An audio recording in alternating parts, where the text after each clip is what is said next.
Ladies and gentlemen, boys and girls, caffeinators and decaffeinators, welcome back to Timeless Sagas. Today, we embark on a journey through the rich and aromatic history of one of humanity's most beloved beverages, coffee. So, grab your favorite cup of joe, sit back, relax, and let's dive into the tale of how this enigmatic elixir has been waking up the world for centuries. Picture this, it's the 9th century in the Ethiopian highlands, and a humble goatherd named Kaldi notices that his goats are frolicking with unusual energy after nibbling on the red berries of a nearby bush. Intrigued, Kaldi decides to try these mysterious berries for himself and, lo and behold, he too feels a sudden burst of energy. Word of this magical plant soon reached the local monastery, where the monks found the stimulating properties of the berries to be a godsend for keeping them alert during long hours of prayer.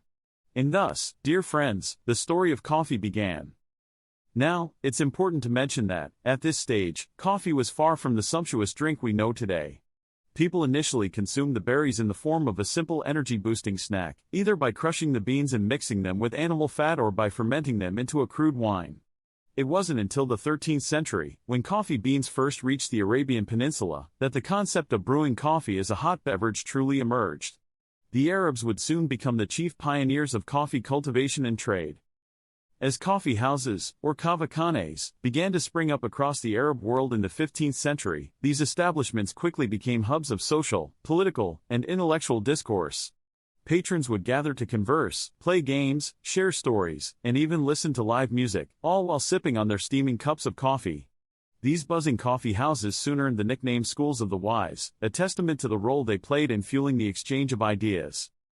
Despite the beverage's popularity in the Arab world, the coffee trade remained a closely guarded secret, with Arab merchants boiling their beans before export to prevent germination and maintain their monopoly on the lucrative industry.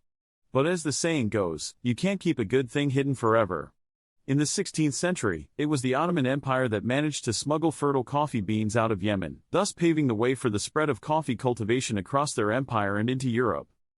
The arrival of coffee in Europe was met with both curiosity and suspicion.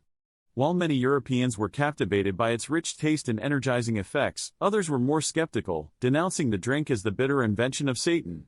Even in the face of religious opposition, coffee houses began to appear in European cities, and it wasn't long before the beverage was embraced by a wide audience, from the intellectual elite to the working class. An amusing anecdote from 17th century England concerns King Charles II, who, in an attempt to suppress the coffee houses he saw as hotbeds of political dissent, issued a proclamation to close them down. The public outcry was so intense that the king had to backtrack and revoke his ban just 11 days later. That's right, folks, coffee was so beloved that even the king couldn't stand between the people and their precious brew. As Europe's thirst for coffee grew, so too did its colonial empire's desire to break the Arab monopoly on coffee production. Enterprising Dutch traders managed to obtain live coffee plants and establish plantations in their colonies, including Java, an island in present-day Indonesia whose name would become synonymous with coffee itself. It wasn't long before other European powers followed suit, with French, Spanish, and Portuguese colonizers all establishing coffee plantations across their respective territories in Latin America and the Caribbean. The spread of coffee plantations across the New World laid the foundation for the global coffee industry we know today. But we cannot forget that this expansion came at a tremendous human cost, as millions of enslaved people were forced to labor on these plantations under brutal conditions. It's a sobering reminder that many of our modern comforts have their roots in historical injustices. Back in Europe, the Industrial Revolution brought about a new era for coffee, as innovations in machinery and transportation made the beverage more accessible than ever before. The invention of the espresso machine in 19th century Italy not only revolutionized how coffee was brewed but also introduced a myriad of new coffee-based concoctions, such as the cappuccino and the latte. The 20th century saw the rise of instant coffee, which, despite its questionable taste, made coffee more convenient for busy lifestyles and solidified its position as a staple in households around the world. Today, coffee is more than just a drink, it's a cultural phenomenon. From the hipster cafes of Brooklyn to the traditional tea houses of Japan, coffee is a universal language that transcends borders and brings people together. It has inspired countless works of art, literature, and music, not to mention fueling the minds of scientists, philosophers, and revolutionaries throughout history. In conclusion, the history of coffee is a tale of discovery, innovation, and resilience.